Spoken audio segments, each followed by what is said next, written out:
all hands on deck, guys. The podcast built for we the people is an opportunity to let us know what's going on in your community or across the UK that's helping at a grassroots level or supporting the people in finding their freedom and being empowered. And today I am joined by two delightful ladies. We've got lovely Suzanne and Jane from UK Citizens who've come along to tell us about their Going Local pack that they recently produced. And I've got to say, ladies, I only got the opportunity to properly go through it earlier today. And it's absolutely fantastic, genuinely. And I think everyone should read it and understand actually how we can play a role within our local councils, how we can get involved, what are our rights and what can be achieved. But I want you guys to, if you don't mind, just quickly introduce yourselves, let us know what you've been doing throughout the last 3 years, and then we can move on to what the pack's for, why you created it and how it can help people. Jane, do you want to just jump in first, my lovely? Sure. Hi, I'm Jane. I'm one of the co-founders of UK Citizens, and we've been around from about 2021. Originally, it was a group of, well, not lawyers, but people with legal backgrounds that came together to try and actually get ivermectin approved. And then we realised very early on that the issue went much beyond ivermectin. And so really we're about empowering people, educating people, for the people, by the people. I know that rings true with you. And we've been involved in various projects for the last few years. We're massively involved with the criminal investigation. We've been doing letters to MPs for the last few years, letters to CEOs of NHS trusts, you know, various letters that we're sending out and encouraging people to send them off themselves, engage with MPs. And then more recently, we have started to try and do things more locally. And I mean, the Going Local pack really came from Suzanne reaching out to her councillor and realising that they really weren't aware of a lot of what we were aware of. And that was kind of the starting point for the Going Local pack. So I'll hand over to Suzanne because she can talk much more about the kind of boots on the ground meeting councillors.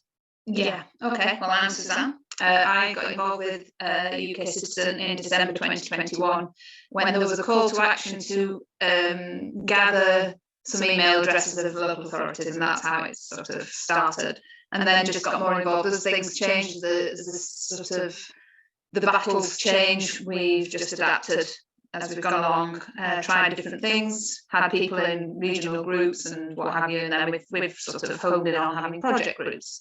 Like we said, we're up to letter 15B on the MP emailing list, and like Jane said, we've just started with the Going Local, and that was off the back of me trying to find out whether Leeds had a 20-minute city agenda.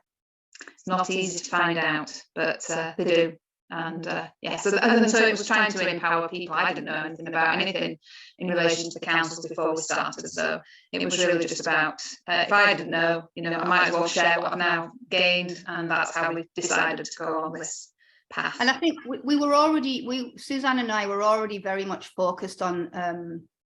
We'd had a massive focus on the WEF, and we'd done some MP letters on that, but we were realising that actually the United Nations was incredibly dangerous, and so we'd already started doing research on that, and we were aware of C40 cities.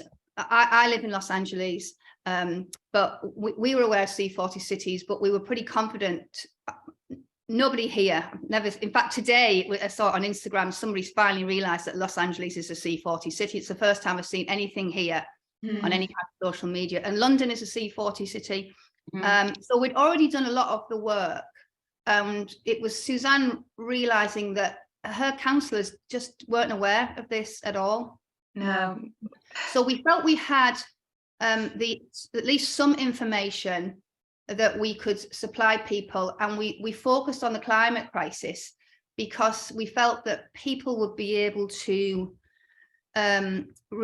relate to and perhaps rise up as a consequence of things like limited flying by 2030, no private vehicles by 2030, no meat by 2030, and these were things that weren't conspiracy. We could actually point to two documents that we focused on, Absolute Zero and a C40 Arab document, where that was actually stated, so people could actually see it in writing, and see that it applies to the to the UK. So we kind of had that bit kind of, we knew we had enough information. And then it was Suzanne who realised it's actually not easy starting from scratch, being able to liaise with your councillor. No, it's actually not not easy navigating a website. So that's when we put that first bit in. Yeah, Let's teach people how to navigate that website. Well, we just didn't know where to start, really, because we knew, you know, we pay your council tax to Leeds City Council, as is the case here. But how do you actually find out what they talk about? And we were really lucky because we have a lady who actually is a contributor to part of the pack. She worked for the council for 30 years, so she knew exactly how the planning consultation. It all started because we had a planning consultation, which nobody seemed to know anything about. It was meant to be advertised in the libraries, but wasn't. It was meant to be, we have a system, I can't remember what it's called, it's like a citizens panel, I think it is, where people are meant to get email consultations, people like to fill things in. My friend who worked for the council wasn't, although she was on their emailing list, wasn't receiving anything. So we quickly realised that something was a bit amiss. So we just decided to go to an executive board meeting, and that was a real win, because we discovered who were asking the questions, who was just letting things slide. And the reason that we went to that particular one, if you go onto your council website and look under calendar, you can see all the calendar, all of the meetings that are scheduled. And what's interesting as well is all meetings, apart from the ones that say you're not permitted, that the public aren't permitted to go to, all meetings can be attended by the public. Some of them you can ask questions, some of them you have to ask in advance if you can ask a question. But the reason that we chose the executive board meeting was because the 20-minute neighbourhood was an item on the agenda. So we honed in on that one and thought, right, well, that's how we're going to find out. And what was interesting was there was two of the councillors, one of whom we're going to see next week, asked pertinent questions and said, you know, is there going to be full transparency on the consultation? Oh, yes, there will be. Well, in reality, there really wasn't. So that was kind of how we got going. So now we've kind of we're in touch with the council who's wanting to speak to us again. What's also interesting to note is that if you go and ask your councillor a question about anything that's concerning you, they can go and ask the relevant department, who then have to respond to the person who asked the question, the member of the public who asked the question. Now, Jane and I have not been able to find anything like this in writing, but I am assured by my friend that that is how the mechanism works. So if you've got something that you're worried about, ask the councillor, they will go and ask the relevant department, and that department will then contact you. And off the back of that, we've got a meeting with the planners at Leeds. So, I think the key thing is the officers are supposed to be independent. It's not a political position, so they're supposed to advise the councillors, even if it's what the councillors don't want to hear. Mm-hmm. We're working with a guy from Torbay who works with 7 Concerned Citizens. I think that video a lot of people have seen, and they too approach the officers. So that is another kind of entry point, if you like. But we've had, you know, we've had another lady from UKC has had what we see as a success. She's had probably the most sensible response we've seen from somebody within the council. And it took us, there's a really important act called the Localism Act, which for me as a solicitor makes me realise that excited me when I read that bit. That actually excited me. And I didn't know anything about it. Can you just give a brief overview of what that is? Yeah, I mean, I'm sure there's going to be other acts out there that are going to help people, and it's just having the capacity to review them. But the Localism Act, it's there to again give people power to get involved and embed that in legislation. And one of the key things is it's got a clause on predetermination, which is the common law concept actually, and it's about closed minds. So if a policy has emanated from a decision made from somebody who had a closed mind, so that they came to that policy decision with a predetermined idea of what they're going to do. And you can prove that. It means you can set aside that decision, you can set aside those policies. So, you know, through working with 7 concerned citizens and Sandy Adams, and I was looking at all of the UN Agenda 2030 and how it's filtered down locally, and then looking at the science behind this so-called climate crisis. It's very hard. It's going to be very hard for them to argue against having a closed mind, because it's becoming, we think it's going to become apparent. We've got a section on freedom of information. And we think when we already know the answer to this, we don't have the proof, but that the science skeptics, as they're called, they've been silenced, just the same as happened with, you know, COVID. You just heard one side of the narrative, and the freedom of information hopefully should be able to show them that they've only ever been given one side of the argument. And so once you prove that, it's going to be very, very difficult for them to argue that they didn't have a closed mind. They can't really have had anything else because they've only given one side of the argument. So that was really exciting to find. The other thing that I was shocked is we've had a focus through our MP letters on the, well, not a focus, but we always reference the Nolan principles. Probably in 1 out of every 2 of our letters, we remind MPs of the 7 principles of public life, which just are routinely ignored. But, you know, of course, well, I didn't think they had much power, because it's just a code. They're contained in the Minister's Code, but it is just a code, except that the Localism Act embeds them in legislation. They're in there. They're not called the 7 principles of public life, but they are the exact same 7 principles of public life. Yeah. So that was exciting. And then there's some things on neighbourhood planning, which is exciting, and just the right, like Suzanne was saying, you know, the right to be involved in the consultation. None of it's happening. So I think it just gives us more ammunition to fight them with. And, you know, I'm sure that a lot of these councillors aren't aware of that act as well. They should be, but they're not. But to be fair to them, there's so many acts, pieces of legislation, that it's just, nobody can know it all. But that's a key act. And so we've got a little legal team at UKC now. So we're going to keep adding to the pack. Like, we're going to put a summary in there of the Climate Change Act, which people know exists, but probably don't know what's in there. And then there's some other local acts that I think may have some little gems in like that we just don't know about. So we will continue to add things into the pack as we learn more. I mean, and it's a process. It's like, you know, Suzanne said, when you meet the councillors, even when it doesn't go right, we learn something which will hopefully help the next person who's going to go and meet their councillor. Because you only need to turn this around in one council, and it'll have a snowball effect across the country. 100%. Yeah, definitely. What would you like to see people do?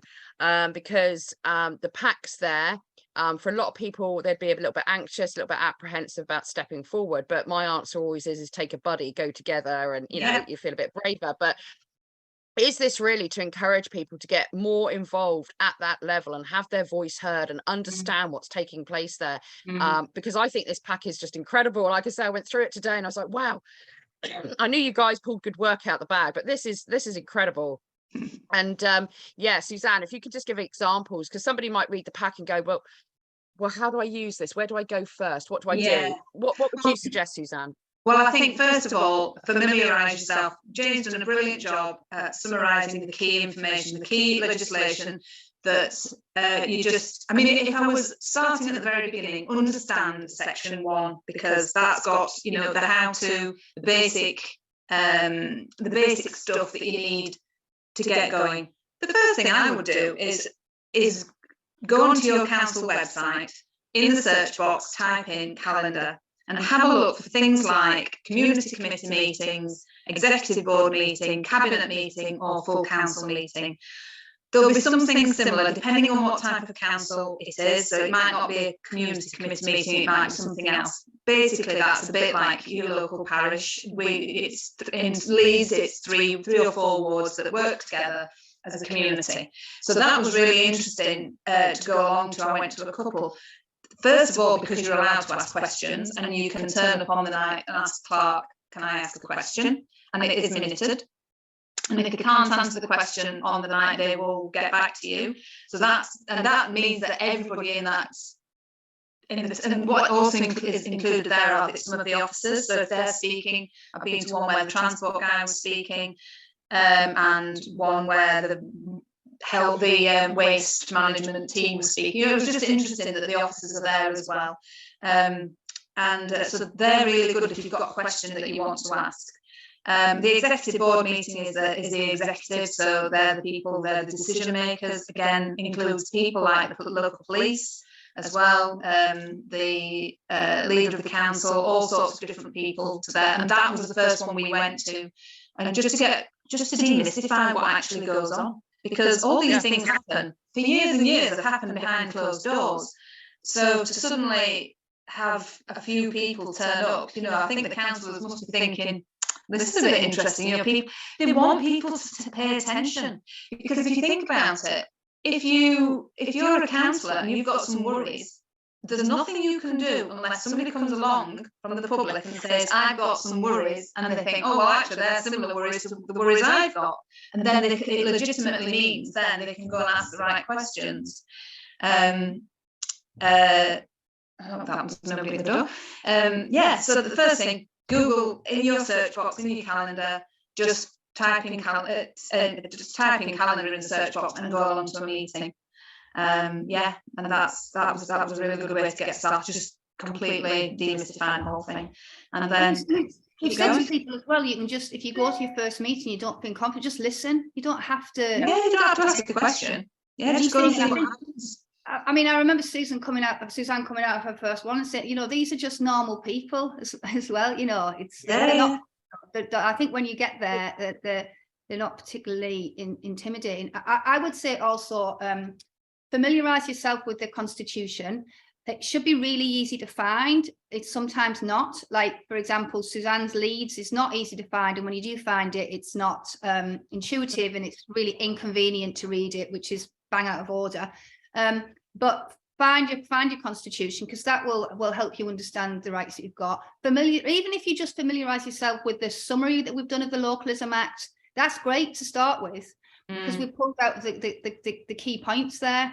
And also we are, like I said, we're working with one of the guys from 7 Concerned Citizens, and he's really interesting because he's got a completely different approach, which has caused me to keep stopping, and I keep going back to my conventional way of working, and I have to go, okay, he's doing this. I feel left-handed with what he's doing, but it's really smart what he's doing. And so working through that, and when we do get that done, that's going to be a template letter that we can add in. So for people that feel more, even if you engage through a letter or an email, it's better than doing nothing. Yeah. And so we would love to have somebody in every council using this pack. I mean, it's had 32,000 views. If half of those people are doing something, that's fabulous. Yeah. We've spent so many years being disempowered by the central government. For so many years we've been encouraged around the back of the houses to just pass over our power, let them take care of everything, not be involved, not be proactive in our local communities. And actually, if the last 3 years have taught us anything, is that we actually have a bit of a responsibility as a society, as members of a society, to partake in those processes, to be a part of that, to have our voice heard. And to me now, when I think of now, I'm excited. Now I understand more. I'm excited when I move house to go to my first council meeting. And to me, it's almost a very respectable and sensible act of rebellion, because they're not expecting you to turn up at the door and have your voice heard. They're not necessarily expecting you to come up with fantastic ideas and say, hang on a minute, guys, have you thought about this? Or I'm speaking on behalf of these people, and this is what we'd like to put forward, or we'd like to question you on this. This is an amazing yet positive and empowering act of rebellion, almost, to be able to go and do these things in the current climate and have your voice heard. But at the same time, for me, I personally feel we've all got a civic responsibility to get involved with these sorts of things and make the changes that we need to see happen in our communities. But I would say to people as well is that we're here to support them. We're a small team, but we've got this one guy on from 7 Concerned Citizens who's his professional history is in change management strategy, and coaching. So we've got him, he can help us with that. And also if people find something, or they find the constitution and they feel overwhelmed, or they find a new act that they think might be relevant, they can contact us and we can help them. We can help them do summaries of it. So Suzanne can help them talk through practically what happened. So we're here, and we're hoping that we'll get feedback about what's happening, because the learning comes from the losses and the wins. So we are it's a working document to start with. We're going to keep adding things to it. And we're here to support people if they're struggling, to bounce ideas off, support them in terms of, like I said, doing summaries, walking them through certain documents. So they're not on their own. Yeah. I mean, we might just, I don't know, sorry, I had to just step out there. I think it would be useful as well if people want it. I'm happy to run Zooms for people, just to even, what happened at your council meeting, what happened at yours, learning from each other. So I'm happy to, have one of those occasionally if it would help people, I think. Because knowledge is power, isn't it? What works in one area may not work in another area. For example, I think 7 Concerned Citizens is really good because they're very calm, very cool-headed, and that's what we need. We need people to be on side. We need to educate the councillors and challenge their thinking. It's not about hitting a brick wall, but it's actually challenging how they think and what they understand. We're so used to seeing people as either the enemies or as not the enemies, and actually there's so much grey area, and we have to consider that so many people maybe just aren't aware, and it's a really good opportunity, like you say, to educate them as they can help us. So I think it's absolutely fantastic, and the more people that get involved, the better. In terms of where you go from here, is this pack finished, or are you going to look at adding to it as we go? Yeah, we'll definitely. The thing is, we could have gone on and on, but we thought that probably at this stage less is more. We didn't want to overwhelm people. Exactly. But the amount of information out there, it's more than we could ever get our heads around. But we are going to add, so probably the next thing we'll add is just a summary of the Climate Change Act, which is underpinning all of this. We'll probably do a summary. We haven't really got a summary in there of Agenda 2030. We've referenced it, but we haven't really. We'll probably do something around that as well. And then some more kind of practical stuff that comes out of the people that are going there. We've got more people going, so they'll feedback about what happened. And then the work that 7 Concerned Citizens are doing, it's a radical approach, and it's another option of working, and some might like what we presented and some might like that, and we can slot that into the pack. So yeah, it will keep. And then the idea of going local, we focused on the climate crisis because of the 20-minute cities actually, and then kind of coincidentally Sandy Adams reached out to Suzanne, and of course it was just off the back of her doing that thing in Glastonbury, and so we were like, look, this is the way forward. And she was, she's been doing this for 15 years, so she was really excited that we were creating something that would get more people involved. But the idea is that we'll do a going local on 5G, for example, or going local on central bank digital currencies, because that might resonate with somebody in a way that the climate crisis doesn't. It's all it's all part of the same agenda of control. We know that. But I guess what we're hoping, Katherine, as well, is to get outside of the echo chamber that is the freedom organisations, because we actually need the people. And it's why we focused on the flying. Lots of people got jabbed to go on holiday, so we were like, wow, if these people realise that they're not going more than 1,500 kilometres return every 3 years, they might be pissed off, which is what we want.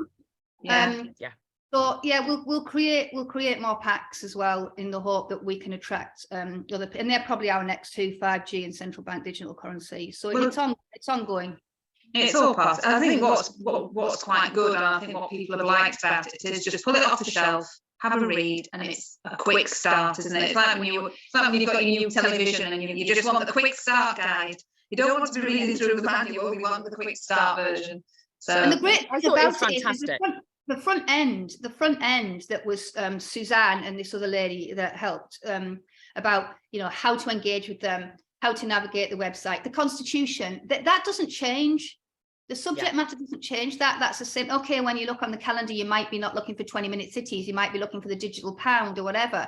But the front end is the same. So once you've got to grips with how to navigate the website and the workings of the council, it's just the information at the back end that you need to understand. And let's face it, the digital pound is exactly the same as COVID, is exactly the same as climate crisis, in that the public have just got one side of the narrative. The digital pound is presented as something positive. I know we all know it isn't. And within the freedom space, people understand it's not. But in the wider, the BBC, it's presented as something great. And that's also what the councillors are seeing. Exactly. Like Suzanne said, there are councillors who feel something's wrong, but they probably don't feel empowered to speak up. They're a lone voice. Especially if they're the opposition party. Yeah. I love it. I love it. Like I love the Suzanne approach. banging on their door and saying, I'm standing with you, gives them, you know, confidence to stand up and go, hang on a minute, this isn't right. Yeah, exactly. That's what we need.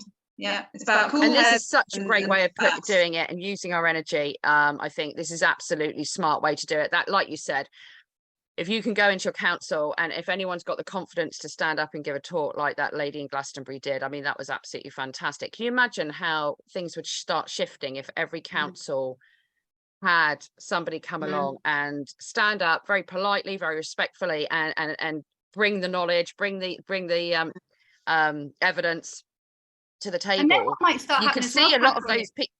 Sorry, what I could see happening as well is that through that engagement, you are likely to get more people who kind of go, actually, I'm going to be a councillor, which can, you know, leads into your platform, you know, vote for freedom. It's like, this is the organic growth that we need to see through what we're doing. It can support other organisations within this space. And then, you know, it becomes like a wave. And that's what we need.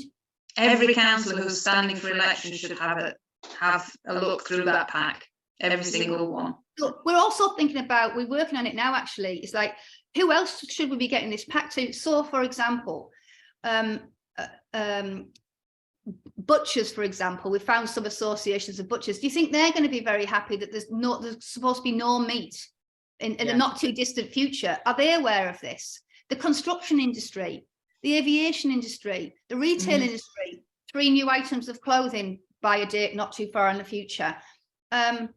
Restaurants. So, you know, we're looking to how we can, who should we be sending it to? Schools, for example, we're very conscious that we need to start, because kids in school are being taught one thing. No critical thinking, and the teachers aren't exposed to the other side of the argument. So I guess what we're trying to do, and we're trying to do the same with the MP letters, actually, because with the people that are active in UKC, it's a tiny group. We're just trying to leverage, get more bang from our buck from each thing that we do. So we are working on getting this pack out to those other industries that are going to be detrimentally impacted by this, and we want them to realise this before it's too late. Yeah, absolutely, that's key. And the children as well, young people are the key as well, because they are being given one side of the story, and they do not understand, if we don't win this in some way, the impact on their lives. You know, they really have just been given one side. Oh, we're going to do this. We're going to do this. We've just all got to get involved and all start moving in the same direction. And that's one of the joys of what we're starting to see happen now. I've certainly, within the movement, for want of a better word, started to see a shift in the last few months, that those that are authentic grassroots groups are really starting to make some ground now. They're really starting to pull us, not saying we weren't pulled together before, but there's certainly more of that taking place, and there's a good energy starting to rise. And now is the time to get involved. And this is what I say every podcast: if this doesn't resonate, if PHA doesn't, if Republic of England doesn't, if PFFA doesn't, there are many groups out there where you can go and get involved and be activated. Now, this is one for me, honestly. Once I move, that's it. I'm going to be at a lot of council meetings. I'm going to be very polite and very respectful, but I'm going to have my voice heard. And that, what this document has done, has given me a basic, because I wouldn't have known where to start, and I wouldn't have known, you know, what quite to do. And this document really clearly lays out for me personally. I find it very simple to follow through, and I've enjoyed reading it as well. And that Localism Act, I was like, I didn't even know that existed. That's wonderful. I wasn't even aware of it, you know. so much scope with that for us to support us and all of the initiatives that start to spring up across the country. I mean, it's absolutely fantastic. In terms of UKC, I know you guys have got to wrap up quite soon, but in terms of UKC, is there anything, so if people are listening to this and okay, they're happy to take the pack and read it and start getting involved with it, and guys, will link the pack down below along with the website and email address as well. Yeah. Is there anything you guys need from the public aside from that to support what you're doing? Are you pretty well set up? What are you looking for, if anything? I think we would like some expertise in some of, certainly, we've had a couple of people that have joined who are able to read through some of the legislation, so that's really useful. But people who've perhaps got experience in this kind, maybe they've been a councillor before, maybe they've got some insight in that way, or they've worked in government before, like I said, my friend, that was brilliant. Anything, I'm sure that people listening to this and realising what it's about, something will resonate. But I would say maybe the legal aspect of things, or local government. I mean, it could be the things that we're reviewing. I mean, I've probably got a list of 10 pieces of legislation off the top of my head that I think may help us, but these are between 60 and 400 pages long. And also you could read them and go, actually, don't really help us, but we need to be able to cross them off the list.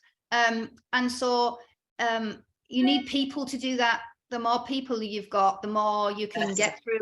I mean, I think there's about, I don't know, 8 to 9 million pieces of legislation on legislation.gov. And the problem is you don't know what you don't know. So, if you Google, like I do, legislation impacting local authorities, you just come up with this great big long list, and you've got to go through all of that and see which thing you think might be pertinent. But so, that's good. And I think that the main thing as well is we obviously don't know, this pack is for everybody. We don't know how far it's gone, but it would be great is if people are using it, even if they're not, part of UKC, as in, on our channels and stuff, but if they could come back and let us know what's happened, good or bad. Give us some feedback. That's going to help us. Do you want to just say your email address here in case you've got anyone visually impaired? Do you want to just say your email address now? So if anyone's got feedback, I'm going to look at Suzanne right now. I know what Jane's like. And sort of give the email address if you know it off the top of your head. I do. It's freedom@ukcitizen.org. Perfect. We'll add that, like I say, into the notes below, along with a link to the pack. And I would say to everyone, put aside a little bit of time, even if you've got to do it in piecemeal, because it's quite a big document. There's a lot of information in there, but it's not difficult to absorb, and just break it down bit by bit. Honestly, go and look at that Localism Act. If you're involved at grassroots level, you're going to want to read about that, because I wasn't even aware of it. And actually, it's really empowering for us in what we're doing with all the sensible approaches to go and understand that. Go on, Jane. I can see this. One of the things you can do, Katherine, one of the reasons it's so long is that we've embedded the entire, like if we've got a report in there, it's in there. So if people feel overwhelmed, they could just read the summary of the report and go back to report later. And that reduces it significantly. Yeah, I was just going to say as well, you asked us who else, what help we need. I think the other thing Jane mentioned earlier about, say, the Butchers Association or Retail Association, or maybe you work for something like the local Chamber of Commerce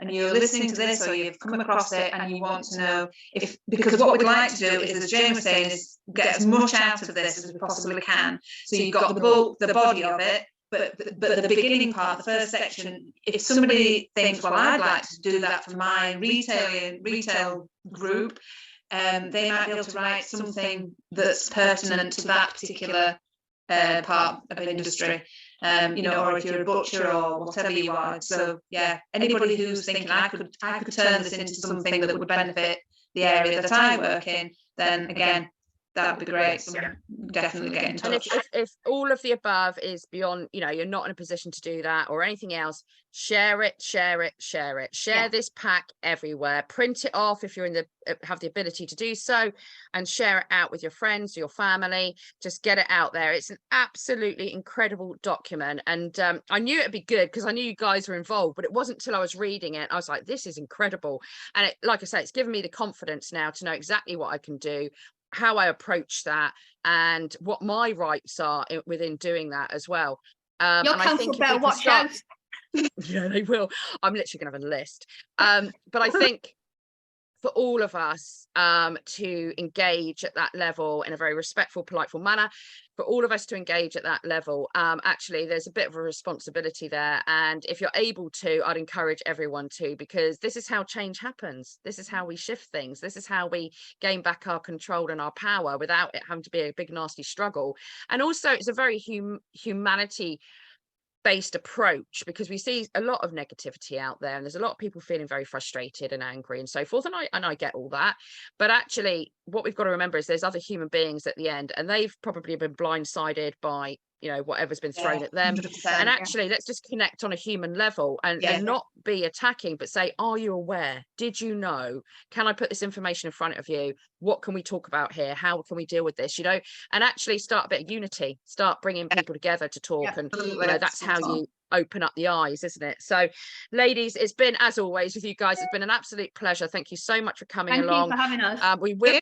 No, my pleasure. Anytime, any updates, anytime you want to come on, do, guys. In the link, the links will be below, along with the email address, along with a copy of the pack. Please do share it, read it, get it out there as much as you possibly can. And I must remember to say to everyone, or I'll get told off, please like, subscribe and share this podcast. Drop your chat in. We're here, happy to hear from you. If you've got any questions, email the guys at UKC and they'll be more than happy to come back to you quickly. And thank you once again, ladies, for joining me. No worries. Thank you very much for having us. No problem. I'll speak to you all soon. Thank you.